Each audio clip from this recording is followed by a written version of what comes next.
Bueno, su nombre me lo dio Martín, que se atiende con usted. Pero, bueno, mi problema no es como el de él, ¿no? Mi problema es opuesto. Usted dirá que puedo serle útil.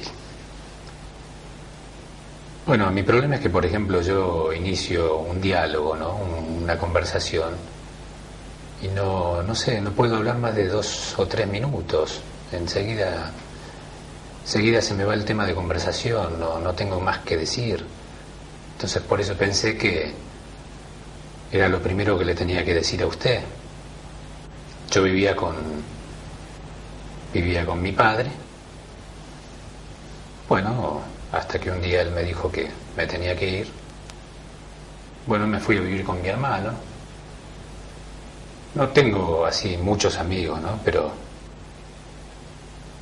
igual tengo algunos. Lo que pasa que algunos se casaron, otros están de novio. Yo mayormente así mucho de novio no estuve. Estuve de novio más o menos a los 18, 19 años. En mi vida tuve relaciones 3 o 4 veces. La primera vez fue con una prostituta y después también fueron con prostitutas. Una vez me agarré a los 22 o 23 años, me arreglé una blenorragia tuve, ¿no? Y me sentí muy mal, me dio mucho miedo. Y bueno, pienso que mis dificultades así son por un problema nervioso, de falta de confianza, ¿no? De todos modos, a pesar de las dificultades que usted dice que tiene para iniciar un diálogo, aquí ha podido hablar bien.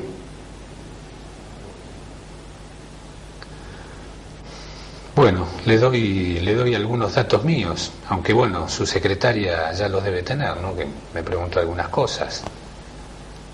Tengo 29 años, tengo 2 trabajos. A la mañana salgo así a trabajar con una bicicleta, trabajo de afilador, y por la tarde trabajo en un taller de marroquinería, así arreglo bolsos, paraguas. Bueno, mi vieja se murió de cáncer cuando yo tenía 3 años. Y bueno, con mi hermano... no le dije, tengo un hermano menor, yo le llevo 2 años. Bueno, cuando mi mamá se murió, cada uno se fue a vivir con su madrina. Él se fue con la suya, yo me fui con la mía, que es la hermana de mi viejo, ¿no? Bueno, yo le quiero mucho, es una buena persona. Mi viejo me iba a visitar ahí cuando yo vivía en la casa de ella, pero él es muy mandona. O sea, mi viejo también es muy mandón, por ahí a veces muy bien no se llevaban. Cuando yo cumplí 13 años, mi papá se casó de nuevo. Y bueno, yo me había puesto contento porque por ahí pensé que íbamos a hacer una familia de nuevo, que íbamos a estar todos juntos. Pero cuando cumplí 29 años me echó. Se me dijo que me fuera. Debe haber sido muy duro para usted. Bueno, me dijo que yo era un fracasado, que todo lo hacía mal. Y bueno, yo, no sé, así en la medida que yo podía, yo le daba plata, ¿no? Yo no ganaba mucha plata, pero yo siempre le di plata. Bueno, la cuestión es que cuando se murió mi mamá, yo esto lo hice consciente después, digamos, no. Cuando tenía 13 años, nos fuimos a vivir con mi hermano a un departamento que me dejó mi tía en el centro, ¿no? Y bueno, mi madrastra era muy buena conmigo,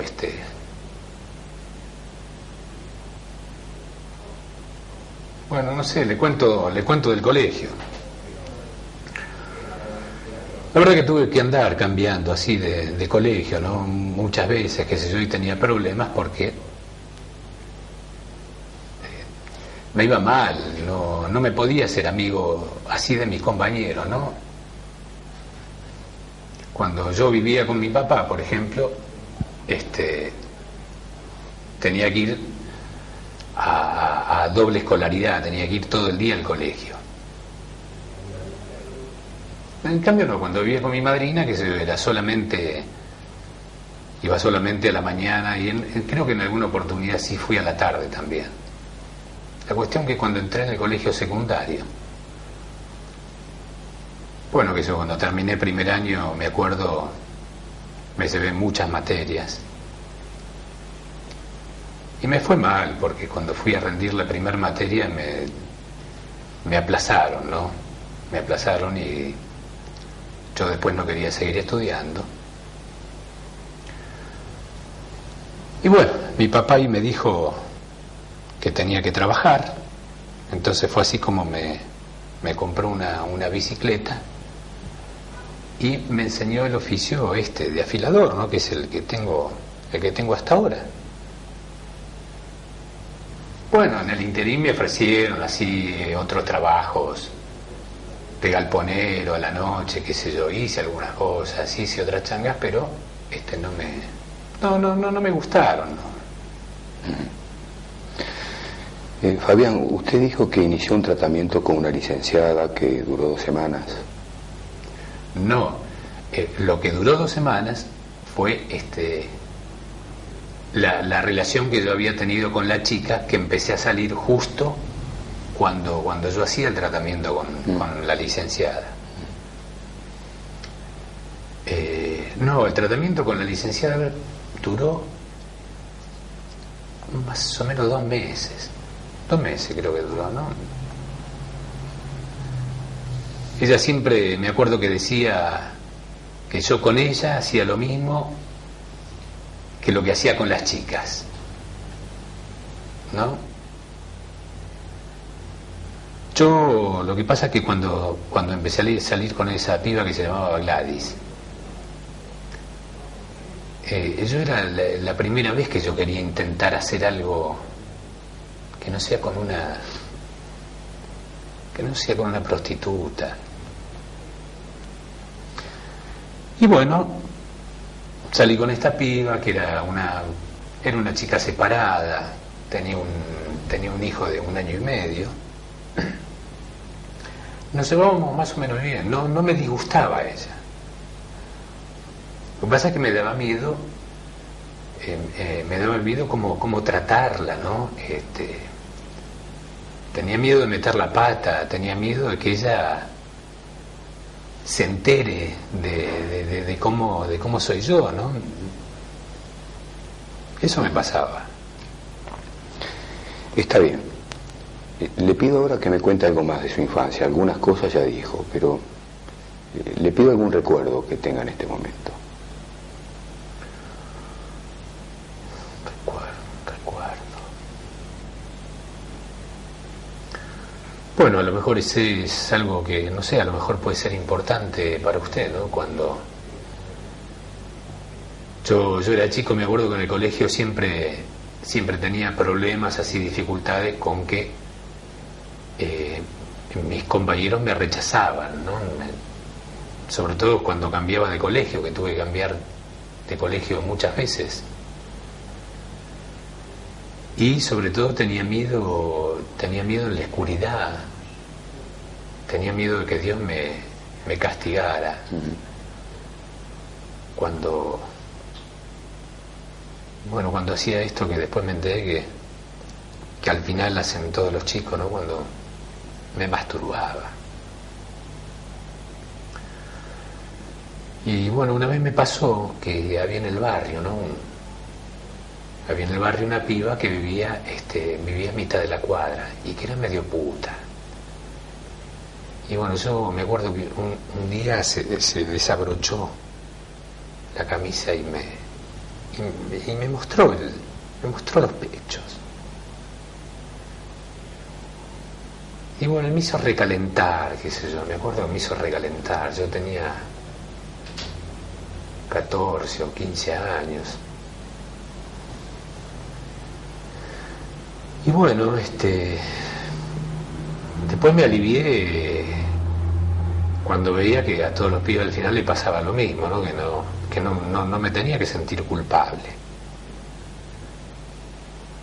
Y después en casa de mi madrina, digamos, cuando era muy, muy chico, ¿no? Me acuerdo que había una pieza en el fondo, una pieza chiquita que tenía en una esquina un almohadón. Qué bárbaro, ¿no? Pues eso, claro, lo que pasa es que en ese momento el almohadón era enorme, ¿no? Y ahora lo veía la otra vez y me parecía tan chiquito, tan... cómo cambia todo, ¿no? Usted sabe que, mire, esa que le cuento, ¿no? La que me mostró los pechos, se llamaba Fabiana. Y Fabiana también se llamaba mi mamá. Y yo me llamo Fabián también. Mire usted. Y que es, no sé, mi nombre es como medio de mina, ¿no? Al final tengo nombre de mujer, tengo el nombre parecido al de ella, parecido al de mi mamá. La verdad que estoy re loco, ¿no? Estas cosas lo ponen re loco. Y no sé, qué sé yo, ahora que estoy así rebobinando, ¿no? Con todo lo que le conté, con todo lo que dije, se me da un poquito de miedo, me asusta un poco.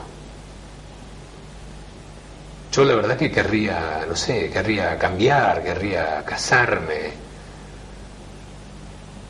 No sé, a mí me gustaba todo esto cuando era chico, ¿no? Yo siempre pensé en tener una familia, en estar, así que estemos todos juntos, ¿no? Uh-huh. Fabián, vamos a tener que dejar aquí por hoy. Le propongo tener algunas entrevistas más antes de empezar el tratamiento, para yo conocerlo más y también para que usted me conozca más a mí. ¿Le parece bien el miércoles que viene? Bueno, está bien. Muy bien.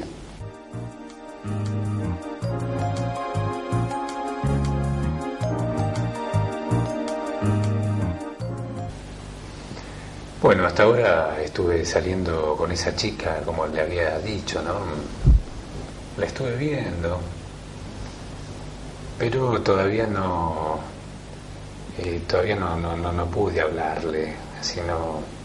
A veces tocamos el tema de la pareja, pero ella me dice que tiene que esperar, que no está segura, que...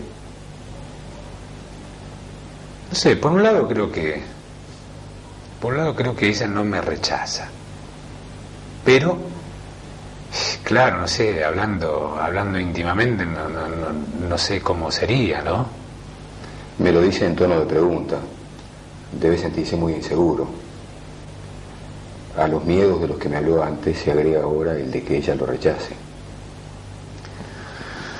Sí, pienso que sí, ¿no? Pienso que le tendría que haber hablado ya.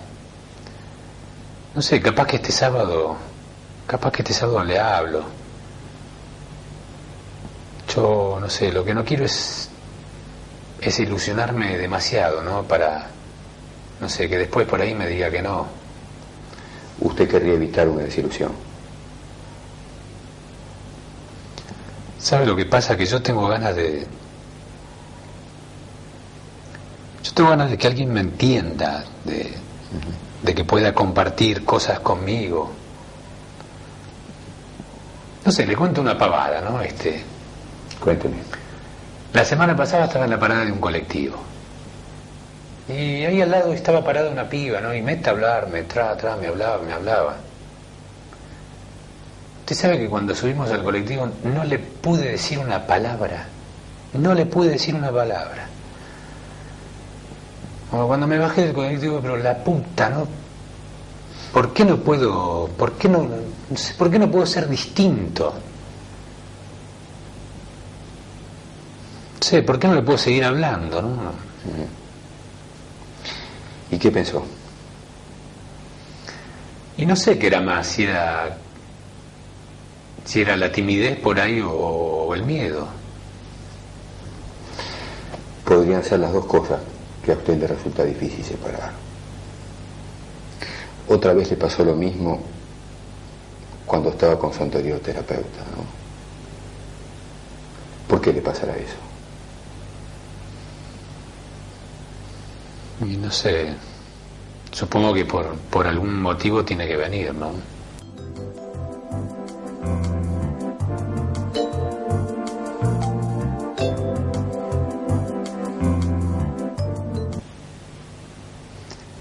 Bueno, me fue bien y me fue mal.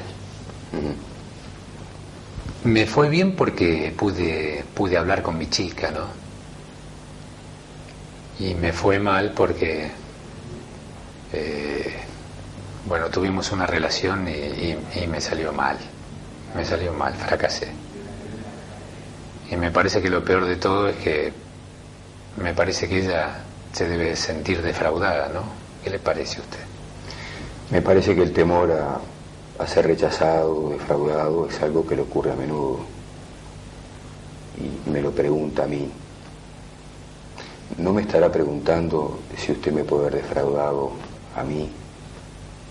Fíjese, por ejemplo, que en el anterior tratamiento usted empezó con la licenciada, enseguida se puso de novio, dejó de salir con la chica y casi inmediatamente terminó el tratamiento con la licenciada.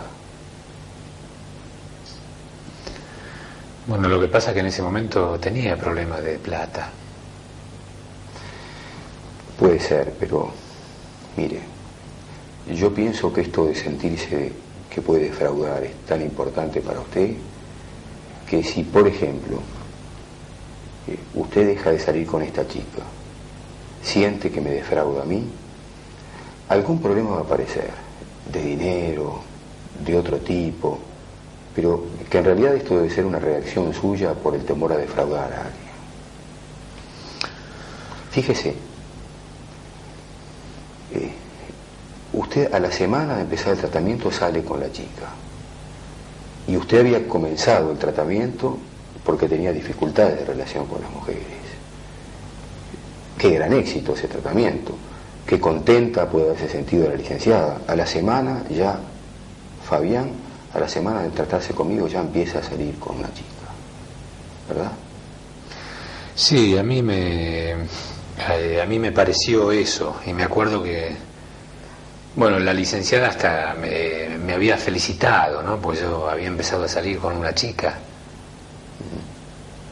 Hasta lo felicitó. Bueno, fíjese que acá se da de vuelta una situación parecida. Usted empieza el tratamiento conmigo y enseguida empieza a salir con una chica. Dejar de salir con esta chica debe ser equivalente a defraudarme a mí, la antesala de abandonar nuevamente el tratamiento. Y yo le diría una cosa, Fabián. Recuerde que este tratamiento lo hemos encarado con la finalidad de entender. No con la idea de que usted salga con una chica o tenga relaciones sexuales ya. Bueno, si esto le ocurre, en todo caso no tiene que ver con objetivos que nos propongamos acá en el tratamiento. Si esto le ocurre, trataremos de entender por qué le pasa.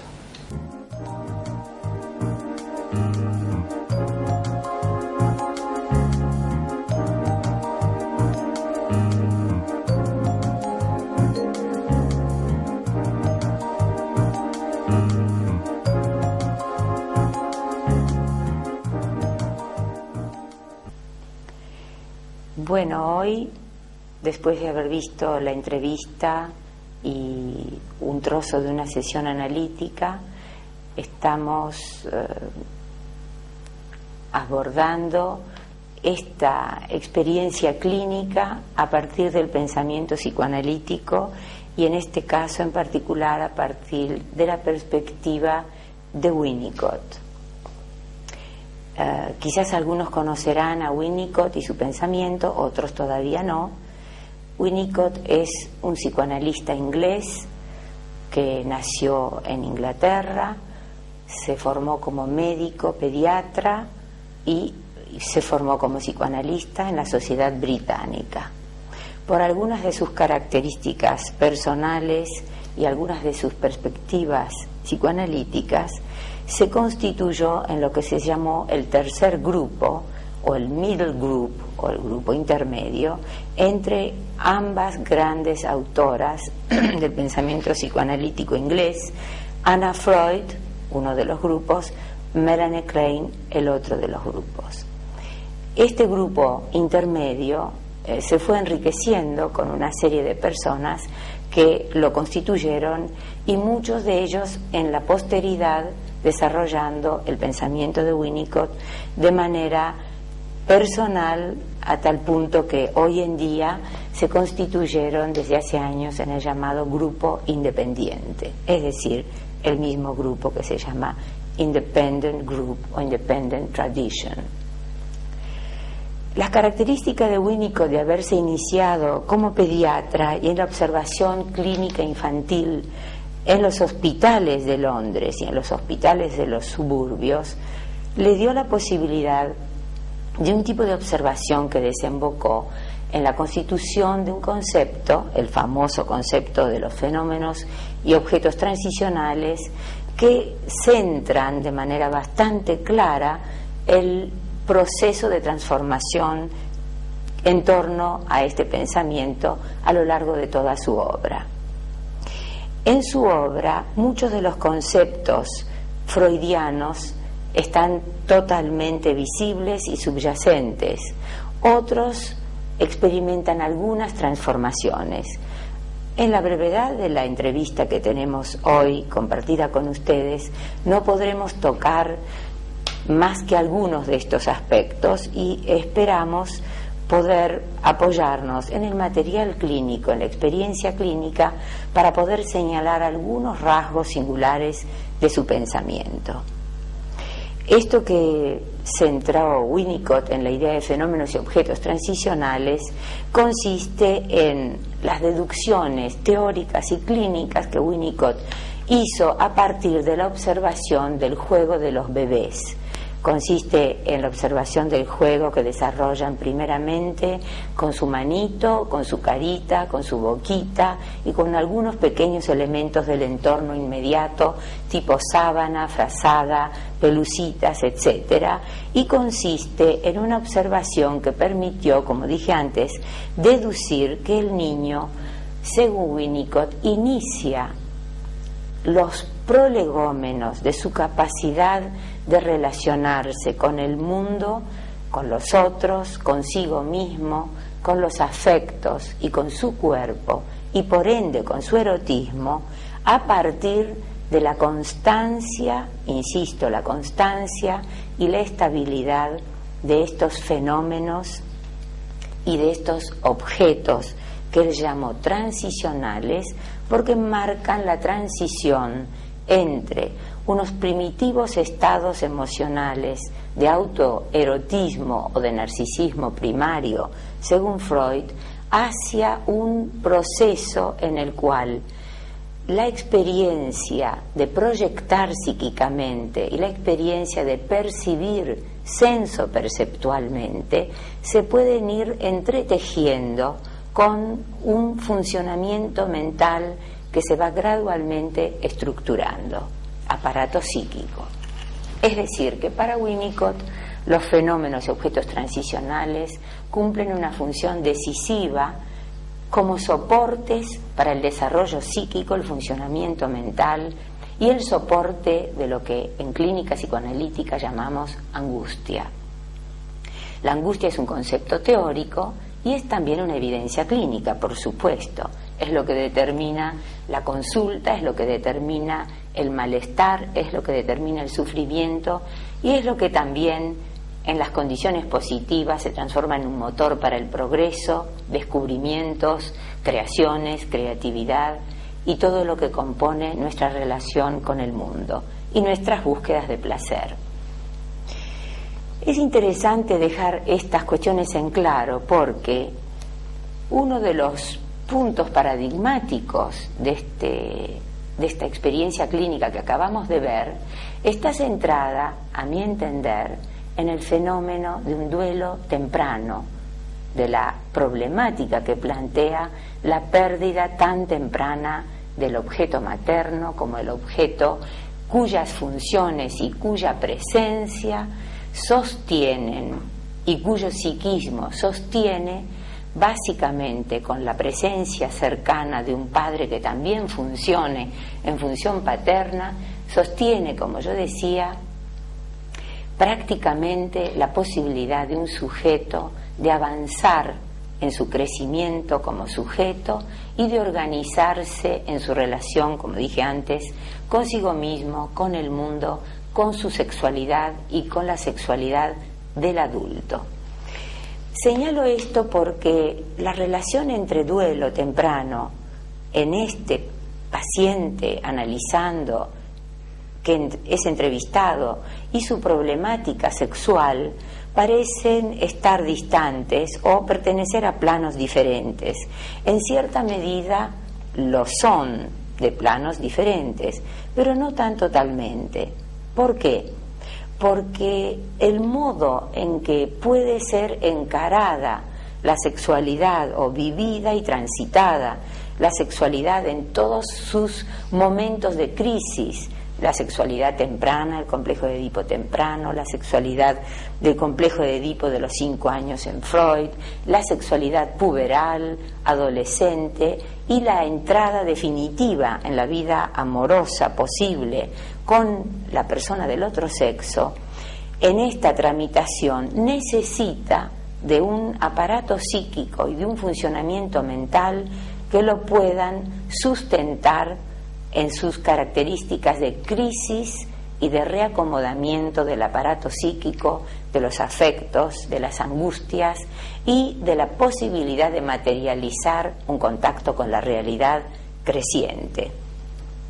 Por eso es que digo que este hombre joven que aparece triste, sufrido, desvitalizado y muy empobrecido en su vida social, en su vida sexual, en su vida amorosa y en sus posibilidades de encontrar placer en la relación, dada su timidez y su inseguridad, tenemos que en este hombre estar atentos a aquellos emergentes o significantes en su discurso en relación a la presentación que hace al terapeuta, aquellos emergentes que tanto hablan de la sexualidad como de la necesidad básica de encontrarse con un otro que le ayude a pensar, a sentir y a sostenerse. Él mismo lo dice cuando a lo largo de la entrevista dice que espera encontrarse con alguien con quien poder tener, dice, a alguien que me entienda y que pueda compartir. Este entender, este alguien y este compartir, en la perspectiva de Winnicott, está centrado, si bien tiene cierta deuda esta perspectiva con la perspectiva de Bion, otro autor inglés, volviendo a Winnicott, tiene que ver esencialmente con la presencia de una función materna y de una figura materna que sostenga este estado de aparatos psíquicos compartiendo, afectos compartiendo, y un aparato psíquico, el materno, pensando a este infans en sus condiciones iniciales de desamparo y de inermitud y de desconfianza o de carencia e insuficiencia de autoestima, cómo se presentan como residuos de un hombre niño en este hombre. Todos los que leen y piensan en el psicoanálisis entienden muy bien que el concepto que Freud define como resignificación o a posteriori implica que las etapas de la psicosexualidad van procesando las calidades del aparato psíquico en los distintos momentos de este crecimiento y de este despliegue del sujeto y de sus capacidades crecientes. Es decir, relación temprana y psicosexualidad se entretejen para dar lugar, mejor o peor, como en este caso, a una posibilidad de vivir en el mundo social, de vincularse y de tener vida sexual. Por supuesto, los componentes homosexuales y heterosexuales, como se ve jugando en torno a la problemática de la sexuación y de cierto elemento en la identidad sexual y en la angustia, se ven en el juego que el propio Analizando pone de relieve cuando alude al nombre de la madre, al nombre de la prostituta y a su propio nombre. Allí se está planteando una cuestión de identidad y de identidad sexual que subyace a la problemática que será en tren de ser elaborada en el trabajo analítico. Sin embargo, para volver a algo específico en Winnicott también, lo que el Analizando refiere de lo que le sucedió con su anterior psicoterapeuta apuntala a un concepto caro para Winnicott. ¿Cuál es? Un concepto que se podría relacionar con la sobreadaptación. Él se trata de adaptar a la vida, de sobreponer a su duelo temprano, de aceptar un sustituto subrogado en la madrina, de poder convivir con otro contexto familiar, de tolerar medios hermanos, de perder de vista a su hermanito pequeñito, de perder de vista transitoriamente, pero a su padre como continente y como figura masculina en su campo edípico. Pero cuando la analista lo aplaude por el logro de ese vínculo sexual, este hombre tal vez se sintió no suficientemente comprendido y llevado a ese fenómeno de la adaptación. A esto Winnicott lo define como un problema que podría subyacer a una escisión entre lo instrumental de adaptación y lo subyacente que involucraría al sujeto sufriente en condiciones de carencia o de insuficiencia en cuanto a la resolución de su problemática básica que para Winnicott, como para todos los psicoanalistas, consiste en la elaboración de la separación, la experiencia de la tolerancia a la ausencia y una presencia calificada tanto de lo femenino como de lo masculino, de la madre y el padre en sus características específicas. Algo de esto, o bastante de esto, en este hombre, ya en la primerísima infancia, 3 años, estaba tambaleante y perturbándose.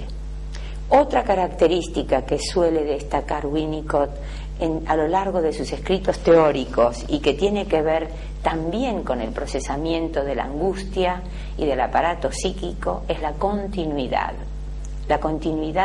en el sostenimiento, la continuidad en los vínculos tempranos, en las personas que sostienen las funciones básicas, materna, paterna, contextual, edípica, y esta discontinuidad en este hombre se ve claramente, se ve en la pérdida del contexto temprano, en los cambios de colegio, en los cambios de vivienda y en esa tristeza que subyace y que parece haberse constituido en el clima anímico con el cual este niño y este hombre trató de amortiguar los grandes dolores que acarrean estas situaciones penosas, de rupturas, de cortes, como lo vemos en la experiencia clínica que acabamos de presenciar en las entrevistas. Podemos decir que la tristeza y la desvitalización y la inseguridad para Winnicott estarían centrados en, entre otros importantes, en uno de los importantes que podemos citar, en las dificultades de sostener la continuidad y por ende las experiencias subjetivas que le dieran seguridad contra la angustia de pérdida, para de ese modo desarrollar y procesar las distintas crisis o etapas o avances en la vida psíquica. Repito, este niño no contó con continuidad y estabilidad como para procesar las angustias y los conflictos inherentes a la condición del sujeto humano a lo largo de su trayectoria hasta constituirse en un sujeto adulto, sexuado, capaz de vivir su sexualidad. En estas condiciones, entonces, podríamos decir que la sexualidad de este hombre, que es quizá uno de los emergentes inmediatos a los que alude, está seriamente afectada tanto por las angustias propias y específicas de su sexualidad como en lo referente a la angustia en su vida de relación. Es un hombre con una profunda inseguridad, es un hombre, como él dice, con miedo de no saber tratarla, y es un hombre con algunos elementos de represión de la hostilidad que nosotros pensamos es constitutiva, inherente, indispensable. Es decir, cuando él alude al temor a Dios, cuando él alude al miedo al castigo, podemos pensar que la presencia del temor a Dios y del temor al castigo lo acompañó en relación con elaboraciones ya patológicas o en cierta medida fallidas de sus comienzos edípicos, 3 años, 5 años y en adelante. Este factor, el temor a Dios, constituido como un freno a la hostilidad y a los deseos edípicos tempranos, amorosos y hostiles, tiene que haber sido otro de los factores que jugaron severamente en la represión o sofocación de su hostilidad.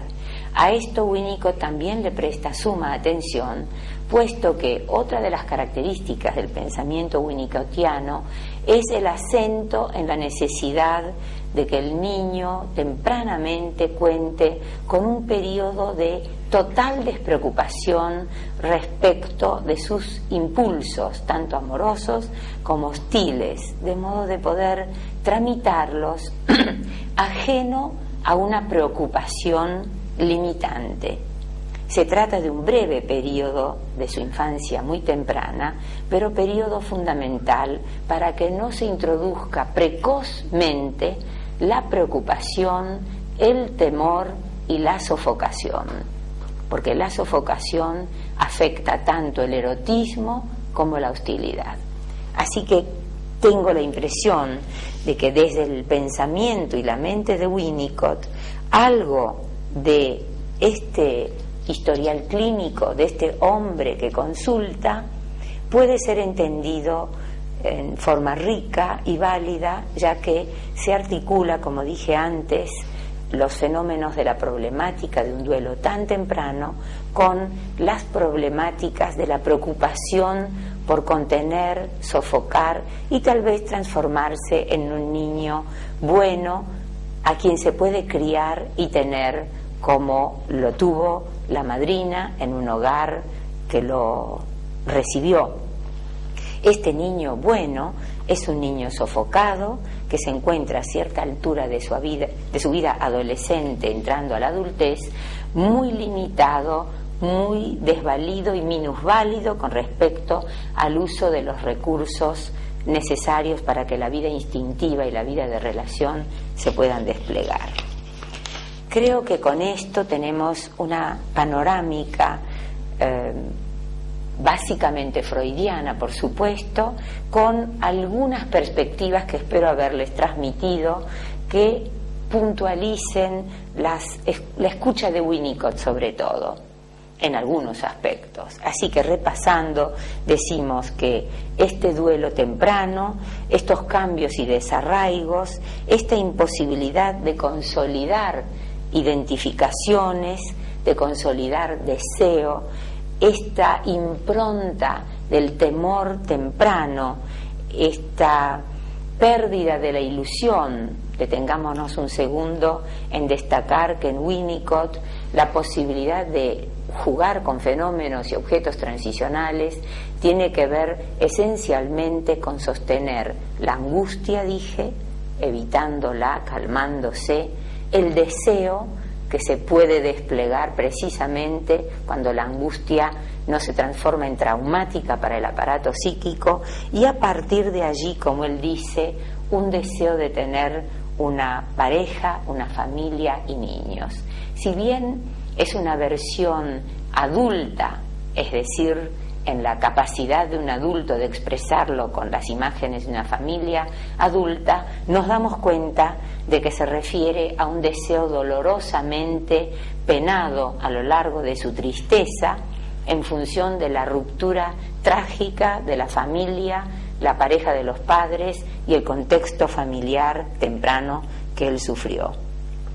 Así que este semi-muerto en duelo entre Fabiana, este hombre aterrorizado por el juego masturbatorio, esta almohada en la que se apoya, que reemplaza obviamente a la madre muerta, y al cuerpo de la madre que debiera de haber sido el espacio primitivo, soporte de la erotización, nos permiten pensarlo tanto desde el duelo como desde la pérdida psíquica, como desde la sexualidad primitiva, arcaica, padeciendo ya, y este super yo, como llamamos en el psicoanálisis, constituyéndose en un objeto interno que lo persigue, que lo disminuye y que no le permite, entre otros de los factores centrales, el sostenimiento del idilio primitivo con la madre. Es esta falla del idilio primitivo y de las ilusiones lo que subyace a la búsqueda de alguien, como él dice, tener a alguien que me entienda y con quien pueda compartir. Creo que estas ideas nos permiten en algún grado, espero, tener una imagen de cómo Winnicott, con algunos de sus descubrimientos, se constituye en un articulador importante entre los conceptos clásicos freudianos y la psicopatología freudiana en sus preguntas esenciales sobre la problemática de la sexualidad, los trastornos narcisísticos, los fenómenos de disociación, los fenómenos de sobreadaptación o las patologías emocionales, como esta tristeza crónica que sostiene esta angustia que lleva a la consulta.